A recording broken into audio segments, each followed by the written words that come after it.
সম্মানিত প্রিয় ভাই, অনেকের রক্তের বিনিময়ে, লক্ষ হাজার তাওহীদি জনতার রক্তের বিনিময়ে বাংলাদেশ স্বাধীন হয়েছে। 5ই আগস্টে মাননীয় খুনি হাসিনাকে বলা হয়েছিল, উনি চেয়েছিল 3টা মাস আমাকে সময় দেন, আপনার কোনো সময় আর নাই। আল্লাহ পাক বলেছে, এ হাসিনা, জীবনে এত জ্বালানে জ্বালাইছো, এত নির্যাতন করেছো, আলেমদেরকে ফাঁসির কাস্টে ঝুলা দিয়েছো, তাদেরকে বিনা কারণে হত্যা করেছো, বিনা কারণে ফাঁসির রশিতে ঝোলা দিয়েছো, মুফতি আমির হামজা ভাইকে জেলে ঢুকা দিয়েছো, আল্লামা দেলোয়ার হোসেন সাঈদীকে জেলে ঢুকা দিয়েছো, মামুনুল হককে জেলে ঢুকা দিয়েছো, রফিকুল ইসলাম মাদানিকে জেলে ঢুকা দিয়েছো, কাজী ইব্রাহিমকে জেলে ঢুকা দিয়েছো, বিনা অপরাধে বিনা কারণে যাদেরকে লাল কারাগারের মধ্যে বন্দী করেছো। এই হাসিনা, তোর টাইম আর বাংলার জমিনে হবে না। আমাকে 3টা দিন সময় দেন, তাও হবে না। আমাকে 3 ঘন্টা সময় দেন, তাও হবে না। লাশ পর্যন্ত 45 মিনিট সময় দিয়ে এমন ভাবে বাংলা থেকে জনগণ বিদায় করেছে, এই রকম পৃথিবীর ইতিহাসে কোন সরকার পালন করে নাই। কথা বলুন ঠিক কিনা? সম্মানিত প্রিয় ভাই, ফুটা চোখের পানি মিলিয়ন মিলিয়ন লক্ষ কোটি কোটি টাকা দিলেও কিনতে পাওয়া যাবে না। কঠিন কিয়ামতের ময়দানে, মুসিবতের সময় জাহান্নাম বিশ্ব নবীর আমার নবীর উম্মতের পিছনে দৌড়াদৌড়ি করবে, ছুটাছুটি করবে। নবী আমার বাচ্চালা মুরগির মতো দাফাদাফি করবে, নবী আমার বাচ্চালা মুরগির মতো দাফাদাফি করবে, নবী আমার দৌড়াদৌড়ি করবে। আল্লাহ ডাক দিয়ে বলবেন, বন্ধু, ও হাবিব, আমার বন্ধু, আসো, আমার কাছে আসো রে হাবিব, একটু দৌড়াও। নবী আমার মহান আল্লাহ রব্বুল আলামিনের দরবারে হাজির। ডাক দে বলে, হাবিব, একটু হাতটা আমার কাছে টান টান করে ধরো। নবী আমার হাতটা বুলায়া দেয়, হাতটা টান করে ধরেছে। আমার আল্লাহ বিশ্ব নবীর হাতের উপর একটি ফোঁটা পানি উঠায়া দেয়। নবী আমার বলছেন, আল্লাহ, এই পানিটুকু নিয়ে আমি কি করব, আপনি জানায়া দেন। আল্লাহ ডাক দিয়ে বলতেছে, হাবিব রে, ওই যে জাহান্নাম তোমার গুনাহগার উম্মতের পিছনে দৌড়াদৌড়ি করতেছে, এই পানিটুকু নিয়ে জাহান্নামের মধ্যে তুমি নিক্ষেপ করে দাও।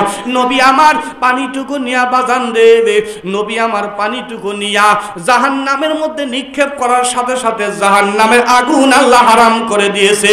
চিল্লায়া বলবেন না একবার সুবহানাল্লাহ? এবার নবী আমার দুই চোখের পানি ফেলে কান্দেন, বলে, আল্লাহ,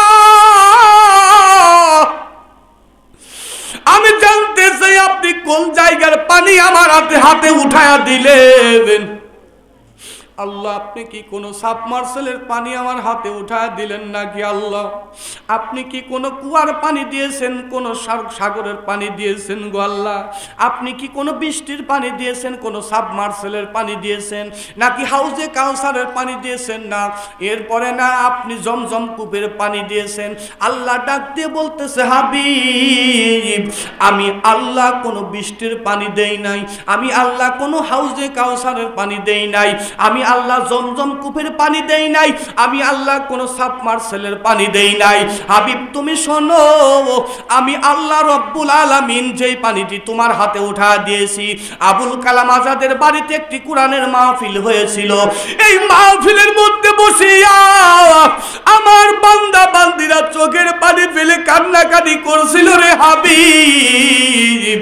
আমি আল্লাহ রব্বুল আলামিন ওই পানিটুকু, চোখের পানিটুকু নষ্ট না করিয়া আমি আল্লাহ কুদরতি ভাবে পানিটুকু রেখে দিয়েছিলাম। ওই চোখের পানিটুকু আমি আল্লাহ তোমার হাতে উঠায়া দিয়েছি। আর একটিবার বলা যাবে নাকি একবার মারহাবা? তাহলে চোখের পানির দাম আছে না নাই? এ মুসলমান, আমি দুইটা পায়ে ধরে বলবো রে আব্বা জানেরা, সোনার যুবক ভাইরা, ও পর্দার অন্তরালের মা বোনেরা, অন্যদিকে খেয়াল দেওয়া যাবে না। চক্ষু দুইটা বন্ধ করে দিবেন, দেখবেন দুনিয়াটা অন্ধকার হয়ে যাবে। চক্ষু বন্ধ করে দিয়া রে যুবক ভাই, চক্ষু বন্ধ করে দিয়া কোরআন হাদিসের কথা শুনবা, আর চেষ্টা করবে চক্ষু থেকে আল্লাহর জমিনে একটি ফোঁটা পানি ফেলানো যায় কিনা। আজকে যদি মাহফিল থেকে একটি ফোঁটা চোখের পানি জমিনে পড়ে যায়, মনে করবেন আজকের মাহফিলটা আল্লাহর দরবারে কবুল হয়ে গেছে। আর একটিবার বলবেন না একবার সুবহানাল্লাহ? আসুন সোনার বাপ জানেরা, যুবক ভাইরা, এখন আসুন আমি আপনাদের খেদমতে আরজ করে বলবো, যেই আমলের কথা বলতেছিলাম, ছোট্ট যে আমলটির কথা বলবো, কারণ গোপনীয়াত কিছু আমল আছে করলে, যেই গোপন আমলগুলি করে, যেই নফল ইবাদতগুলি করে, যেই তাহাজ্জুদ গুজারি করে, যেই নফল ইবাদতের কারণে, গোপন আমলের কারণে আল্লাহ পাক অনেকরে আল্লাহ ওলি বানায় দেয়। বলুন কথা ঠিক কিনা? এই জন্য আসেন বাবা, ছোট্ট যে আমলটি করা লাগবে, আল্লাহ কুরআনুল কারীমের ভিতরে জানায় দেয়, বিসমিল্লাহির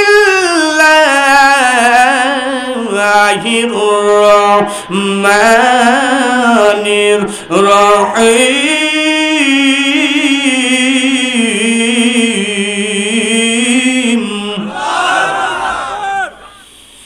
وَقَضَى رَبُّكَ أَلَّا تَعْبُدُوا إِلَّا إِيَّاهُ وَبِالْوَالِدَيْنِ إِحْسَانًا।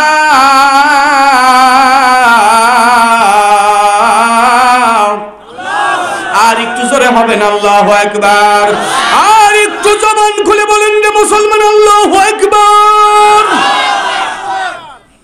আল্লাহ দেখেন কি চমৎকার কথা জানা দেয়, ও মুসলমান, কোন ছেলে কোন মেয়ে যদি বা মা বাবার যদি সেবা করতে পারে, মা বাবার যদি খেদমত করতে পারে, ইহসান করতে পারে, ভালো ব্যবহার যদি করতে পারে, ওই ছেলে মেয়ের দ্বারায়, ছেলে মেয়ের ব্যবহারের দ্বারায়, কথার দ্বারায়, ওনাদের খেদমতের দ্বারা যদি আব্বা আম্মা সন্তুষ্ট থাকে, আব্বা আম্মা যদি রাজি খুশি থাকে, ওই রাজি খুশি থাকাটাই আল্লাহর কাছে অতি দ্রুত কবুল হয়ে যায়। চিৎকার দিয়ে বলবেন না একবার সুবহানাল্লাহ।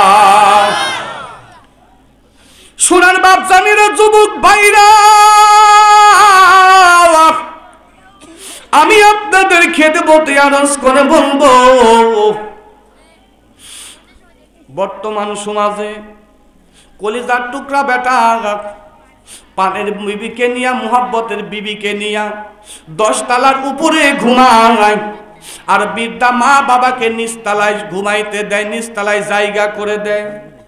মা চোখের পানি ফেলে কাঁদে আর বুকটা ভিজায়া দে, 2 চোখের পানি ফেলে কাঁদে রে, আর বুকটা ভিজায়া দেয়।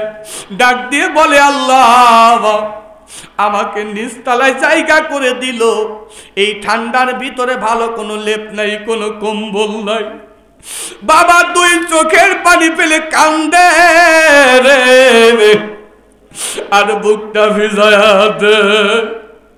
ডাক দিয়ে বলে, আল্লাহ জীবনে কি পাপ করেছি, কি এত বড় অন্যায় করেছি রে আল্লাহ, আমার কলিজার টুকরার সন্তান 10 তলার উপরে ঘুমায় পানের বিবিকে নিয়া, আমাদেরকে নিচতলায় জায়গা করে দিয়েছে, কিন্তু ঠান্ডার ভিতরে কোনো লেপ নাই, কোনো কম্বল নাই। মা বাবা যদি 2টা হাত তুলে মালিকের কাছে কান্না করে, আল্লাহ হাত ফিরায়া দেয় না, সাথে সাথে মালিকের দরবারে কবুল হয়ে যায়। এ আব্বা জানেরা, ও যুবক ভাই, 2টা পায়ে ধরে বলে যাই রে যুবক, যুবক ভাই 2টা পায়ে ধরে বলে যাই, আমি তোমাদের খেদমতে আরজ করে বলবো রে যুবক ভাই, যার মা বাবা দুনিয়া ছেড়ে চলে গিয়েছে, যেই মায়ের পেটের ভিতরে 10 মাস 10টা দিন ছিলাম রে যুবক, 10টা মাস 10 দিনের ভিতরে মায়ের পেটের মধ্যে একবার নয় 4,500 বার মায়ের পেটের ভিতরে লাথি লাগা দিয়েছি। এ যুবক ভাই, পা 2টা আগা দাও রে যুবক, 4,500 বার মায়ের পেটের মধ্যে লাথি লাগা দিয়েছো। হাঁটু দিয়া কুনি দিয়া কত গুতে মেরে দিয়ে গুতা মেরে দিয়েছ। এই 4,500 মধ্যে সবচেয়ে বড় বড় লাথি হলো 3টা। সবচেয়ে বড় বড় 3টা লাথি যখন মেরে দিয়েছ রে যুবক ভাই, মার কান্না সহ্য করতে পারে নাই। ও মুরব্বী আব্বা জানে না, যারা মারা সন্তান, যারা বাবার সন্তান মাকে হারায় ফেলছো রে বাবা, যারা কলিজার টুকরা মাকে হারিয়ে ফেলছো, বাবারে হারিয়ে ফেলছো। এ আব্বা জানে না ৪,৫০০-এর ভিতরে ৩টা লাঠি যখন, প্রথম নাম্বার লাঠি যখন মেরে দিয়েছি পেটের ভিতরে, মা পেটটা ধরে জমিনের উপরে বসে তার বলে আল্লাহ, ও আল্লাহ।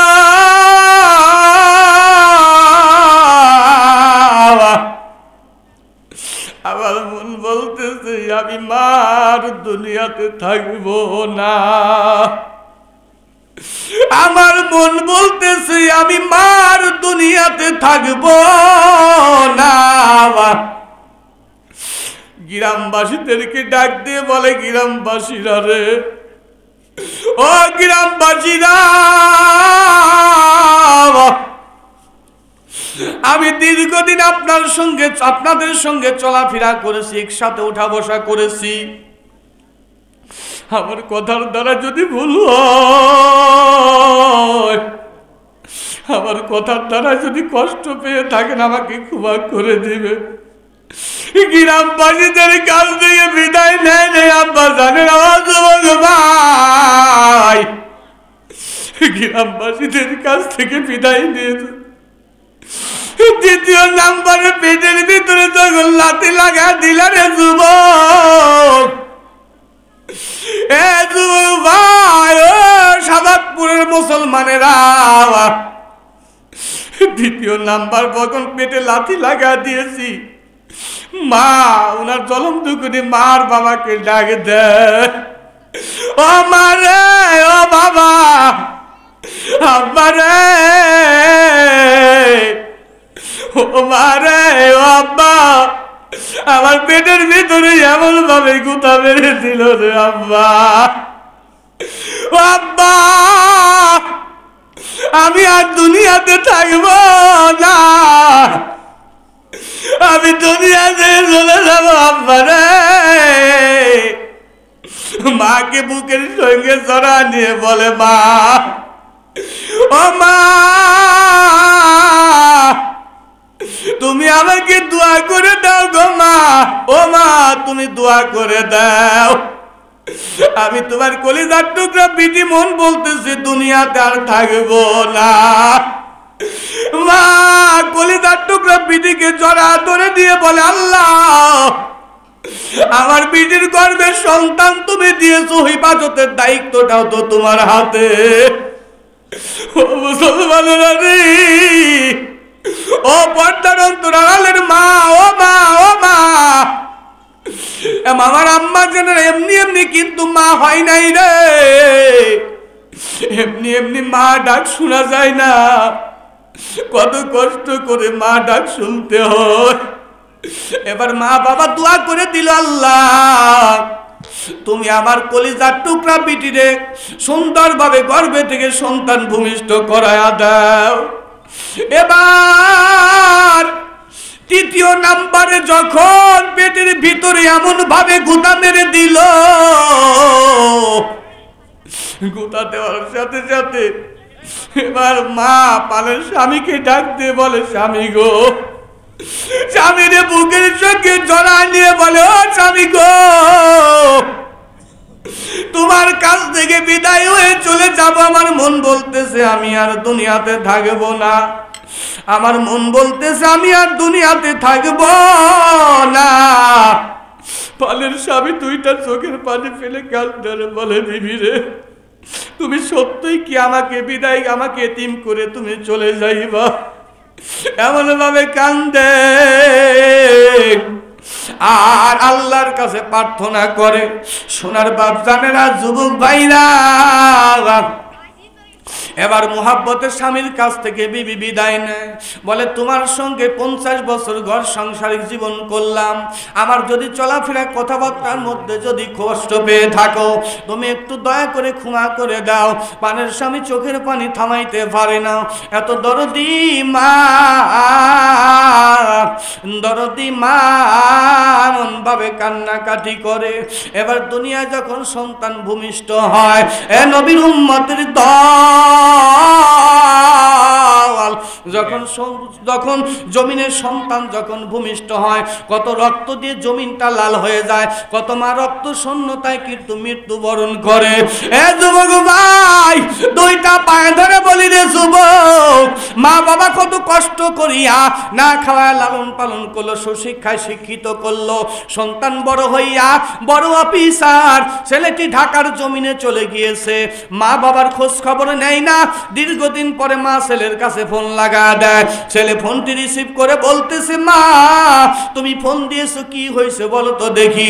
ডাক দিয়ে বলে, ও কলিজার টুকরা সন্তান, ও কলিজার টুকরা সন্তান, তুমি গিয়েছো ঢাকার বাড়ি, মুহাব্বতের বিবিকে নিয়া, তুমি বড় অফিসার হয়েছো, মা বাবাকে দেখো না, টাকা পয়সা দাও না, আমি মা বড় অসুস্থ, কখন যেন মৃত্যুবরণ হয়ে যাবে, তুমি একটাবার জীবনের শেষ সাক্ষাৎ আমার সঙ্গে করে যাও। এবার ওই ছেলেটি মুহাব্বতের বিবির কাছে ডাক দিয়ে বলে, বিবি রে, আমার মা ফোন দিয়েছিল, আমি মায়ের কাছে একটু যাইবো, মা বড় অসুস্থ। পানের বিবি ডাক দিয়ে বলে, স্বামী রে, তুমি যদি তোমার মায়ের কাছে যাও, আমি তোমার ঘর সংসার করব না, তোমাকে জীবনের মতো তালাক দিয়ে দেব। চিল্লায় বলবো নাউজুবিল্লাহ। এরকম মেয়ে সমাজে আছে না নাই? কথা কেন আছে না নাই? আমার মনে হচ্ছে এই গ্রামের মেয়েরা অনেক ভদ্র রে বাবা। দেখবেন যদি শ্বশুর শাশুড়িকে, স্বামী যদি নিজের আপন মা বাবাকে যদি টাকা দেয়, ওই টাকা দেওয়া যদি পানির বিবি দেখে, 3 দিন হলে অফ ফুলে থাকে, স্বামীর সাথে কথা বলতে চায় না। আছে না নাই? তখন স্বামী বলে, বিবি তুমি কথা বলো না, কারণ কি? এত ঠান্ডার ভিতরে কথা না বললে কি মুসিবত। পানের বিবিকে আদর করে যত্ন করে কত কথা বলে তাকে মিল মুহাব্বত তৈরি করতে হয়। তখন স্বামী জানে এই ঠান্ডার ভিতরে বিবি যদি 3 দিন কথা না বলে, তাহলে তো বিছনায় শুলে আর একদিকে মুখ করে শুয়ে থাকবে, মাঝখানে গলি পড়ে থাকবে, আমার তো মুসিবত হবে, বিপদ হবে। এ মুসলমান, একটি কথা জেনে রাখবেন, আব্বা আম্মার অনুমতিতে, মা বাবার অনুমতিতে স্ত্রীকে তালাক দেওয়া যায়, কিন্তু স্ত্রীর অনুমতিতে মা বাবাকে তালাক দেওয়া যায় নাই। কথা বলুন ঠিক কিনা? বর্তমান সমাজ উল্টা হয়ে গেছে। সুন্দরী বিবি, ও যদি একবার চলে যায়, জীবনে তার বিয়ে করাই সম্ভব না।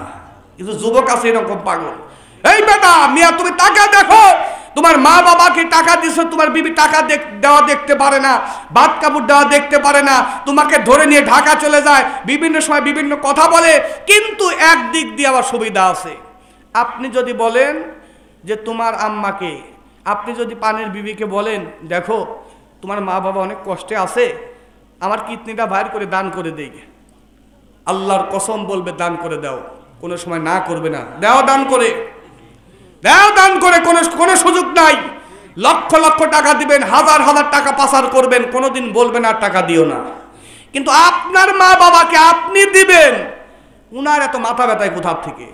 এ আম্মা জান, তুমি যত বড় পর্দাশীল হও না কেন, তুমি যত বড় আল্লাহওয়ালা হও না কেন, তুমি যত বড় কুরআনওয়ালা হও না কেন, যত বড় তাহাজ্জুদ গুজারি হও না কেন, শ্বশুর শাশুড়ি আব্বা আম্মাকে খেদমত না করলে একটা ইবাদত আল্লাহর কাছে কবুল হবে না। কথা বলুন ঠিক কিনা? তুমি পর্দা করে দেখো, আমি বড় পর্দা গুজারি করি, আর বাড়িতে গেলে পরে বড় সমস্যা। খবরদার, জান্নাতে ঢুকতে হলে মায়ের পায়ের নিচে জান্নাত, আর বাবার পায়ের নিচে কিন্তু জুতা। জেনে রাখবেন, বাবার পায়ের নিচে কিন্তু জান্নাতের কথা বলেন নাই, আম্মার মায়ের পায়ের নিচে সন্তানের জান্নাত। জান্নাত কামাই করতে হলে মা বাবার সেবা খেদমত করেই জান্নাতে যাওয়া লাগবে। আপনার জন্য যদি মা বাবা বদদুয়া করে, আল্লাহর কসম কপাল পুরে সারখার হয়ে যাবে, জীবনে আপনি উন্নতি ধনী হতে পারবেন না। মা বাবার কথায় ধনী হয়, মা বাবার কথায় বড় অফিসার হয়, মা বাবার দোয়ায় আল্লাহর ওলি হয়, মা বাবার দোয়ায় হাফেজকারী মুফতি মুহাদ্দিস হয়। আজকে আব্বা আম্মার দোয়া পেয়ে আমি সম্মানের চেয়ারে আল্লাহ বসায় দিয়েছে। কথা বলুন ঠিক কিনা? এই জন্য সোনার বাপ জানেরা, যুবক ভাইরা, আপনার মা বাবা যদি বলে আমার এই খানাটা খাইতে মনে হচ্ছে, একটু রান্না করে দাও, পুত্রবধূ এমন ঝাঁকি মারে, উনি পুত্রবধূর ঝাঁকি শুনে ঘরের মধ্যে চোখের পানি ফেলে ফেলে কান্দে। আর যদি পুত্রবধূর মা বাবা এসে বলে, বিটি রে আমাকে এই খানা রান্না করে দেওয়া লাগবে, বিটি যত কষ্টই হোক, যত সমস্যাই হোক, মা বাবাকে রান্না বান্না করে উঠায়া উঠায়া খাওয়ায়। কথা বলুন ঠিক কিনা? একবারের জায়গায় 5 বার দিবি, এটা বাস্তব ওয়াজ চলতেছে বাবা। বর্তমান সমাজটা এরকম হয়ে গেছে, একবারের জায়গায় মা বাবাকে 10 বার যদি উঠায় দেওয়া লাগে তাও দিবে, কিন্তু আপনার মা বাবাকে উনি দিতে রাজি নয়। তোমার চিন্তা করা লাগবে, তুমি স্বামী বানাইছো কাকে? ওই মায়ের গর্ভে থেকে সন্তান যদি না আসতো তুমি স্বামী পাইতা কই? তোমার কি এই নলেজ, এই বিবেকটা তোমার নাই? এ আম্মা জান, হে মেয়েরা, তোমরাও ছোট ছিলা, বড় হচ্ছ, যুবক হচ্ছ, যুবতী হচ্ছ, এক সময় তোমরাও বিয়ে শাদী হবে, তোমাদের আল্লাহ পাক বাচ্চা ছেলে সন্তান দান করবে, এক সময় তোমরাও শ্বশুর শাশুড়ি হবা, এক সময় তোমরাও আব্বা আম্মা হবা। এই মা বাবার খেদমত যদি না করো, তোমার সন্তানরা তোমাদের খেদমত করবে না। কথা বলুন ঠিক কিনা? যেরকম আদর্শ দিবেন সেরকম আদর্শবান ছেলে মেয়েরা হবে। এই জন্য পায়ে ধরে বলে যাই, আমার মা বোনদেরকে বলবো, খবরদার খবরদার, আব্বা আম্মা শ্বশুর শাশুড়ির সঙ্গে খারাপ আচরণ করা যাবে না। আসেন সোনার বাপ জানেরা, যুবক ভাইরা, আমি আপনাদের খেদমতে আরজ করে বলবো। এবার মা ফোন দিয়ে বলে, বাবা আমি বড় অসুস্থ, তুমি একটা বার কি সাক্ষাৎ করতে পারো না? পানের বিবি বলে, আপনি গেলে কিন্তু আপনাকে ছেড়ে দেব, তালাক দিয়ে দিব। এ মুসলমান, তালাক দিলে সমস্যা কি রে বাবা? বউ একটি যাবে আর একটা আসবে, আর একটা যাবে আর একটা আসবে, আপনি নিত্য নতুন পাবেন। তালাক দিলে আপনার সমস্যা কি? আপনার তো কোনো সমস্যা নাই, কিন্তু আপনি দয়াময়ায় পড়ে চিন্তা করেন, এত সুন্দরী বিবি যদি চলে যায়, আমার মনে হচ্ছে জীবনে আর আমি কটকটি ছাড়া কিছুই পাবো না। এই টেনশনে আপনি ছেড়ে দিতে পারেন না। এই নবীর উম্মতের দল, এ মুসলমান, আমার আব্বা জানেরা, যুবক ভাইরা, আমি আপনাদের খেদমত আরজ করব। মা দ্বিতীয়বার ফোনটা লাগে, একটু মনোযোগ সহকারে শোনেন, দেখেন কি ইতিহাস। মা দ্বিতীয়বার ফোন দিয়ে বলে, বেটা গো তুমি কি আসবা না? আমি মা বড় অসুস্থ। ও বেটা, আমি তোমাকে মুরগির ডিম বিক্রয় করে পরীক্ষার ফিস দিয়েছিলাম। ও বেটা, তোমার বাবা কামলা বিক্রয় করে তোমাকে সুশিক্ষায় শিক্ষিত করেছে। আজকে তুমি কেন বাড়ি ঘর ছেড়ে ঢাকার জমিনে ফ্লাইটের মধ্যে ঢুকে পড়ছো? তুমি যেই ঘরের মধ্যে এসি লাগা দিয়েছো, যেই ঘরের মধ্যে এয়ার কন্ডিশন লাগা দিয়েছো, বাবারে তুমি ওই এয়ার কন্ডিশনের দিকে তাকাইয়া একটাবার তুমি নজর করে খেয়াল করো। এই এয়ার কন্ডিশন চিরকাল থাকবে না, এমন একটি সময় আসবে কবরে চলে যাইবা, কবরের মধ্যে কোনো আলো, কোনো বাতি, কোনো বিছানা, কোনো ফ্যান, কোনো এয়ার কন্ডিশন, কোনো কিছুই থাকবে না। এই জন্য লক্ষ্য করে বলছি রে বাবা, এবার দ্বিতীয়বার বিবির কাছে অনুমতি চাই গো আম্মা। ও বিবি, আমার মা দ্বিতীয়বার ফোনটা লাগা দিয়েছে, আমার মা বড় অসুস্থ, একটু মায়ের কাছে আমি যাইতে চাই। এবার বিবি ডাক দিয়ে বলে, পানের স্বামী, আপনি যদি যান দেরি করবেন না, অতি দ্রুত সাক্ষাৎ করে চলে আসবেন। চিৎকার দিয়ে বলা যাবে নাকি একবার মারহাবা? মা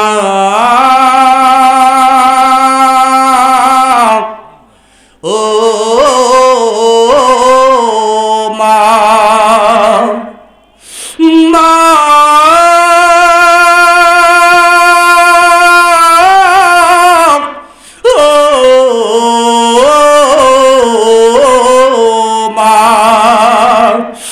মা ও মা, আজ কেন আমায় সোহাগ মাখা ডাকো না? আজ কেন আমায় সোহাগ মাখা ডাকো না? মায়ার আসল দিয়ে কেন আমায় তুমি, মায়ার আসল দিয়ে কেন আমায় তুমি জড়াও না? আজ কেন আমায় সোহাগ মাখা ডাকো না? আজ কেন আমায় সোহাগ মাখা ডাকো না? সারাক্ষণ তোমায় খুঁজি আমি, মা বলে এত ডাকি, ডাকি শুনতে পাও না? আজ কেন আমায় সোহাগ মাখা ডাক ডাকো না, আজ কেন আমায় সোহাগ মাখা ডাক ডাকো না। তোমার কথা মনে পড়লে বুকটা ভিজে যায় আখি জ্বলে, তোমার কথা মনে পড়লে বুকটা ভিজে যায় আখি জ্বলে। তুমি সারা আমি হেতায় আর তো থাকতে পারি না, আজ কেন আমার সোহাগ মাখা ডাক ডাকো না, আজ কেন আমার সোহাগ মাখা ডাক ডাকো না। মায়ার আসল দিয়ে কেন আমায় তুমি, মায়ার আসল দিক কেন আমায় তুমি জড়াও না, আজ কেন আমায় সোহাগ মাখা ডাক ডাকো না, আজ কেন আমায় সোহাগ মাখা ডাক ডাকো না। করে দিব এ মুসলমান নবীর উম্মতের দল। এবার ছেলে অনুমতি পেয়ে গেল বিবির কাছ থেকে। ছেলেটি বাজারের মধ্যে প্রবেশ করছে একটি ব্যাগ নিয়ে, আপেল কুমলা আঙ্গুর ফল বেদেনা যা কিছু কিনতে হয় কিনে ব্যাগ ভর্তি করে নিয়ে গাড়িতে উঠে রওনা করছি। এ নবীর উম্মতের দল মুসলমান গাড়িতে উঠিয়া যাইতে যাইতে যখন গ্রামের বাড়ি পেয়ে গিয়েছেন, গাড়িওয়ালাকে বলছে ভাই সোলো করেন।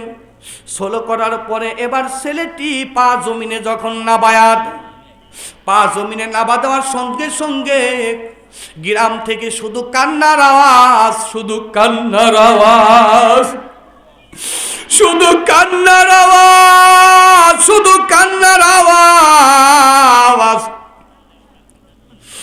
গ্রামবাসীরা ডাক দিয়ে বলতেছে বেটারে তুমি কোথায় যাও?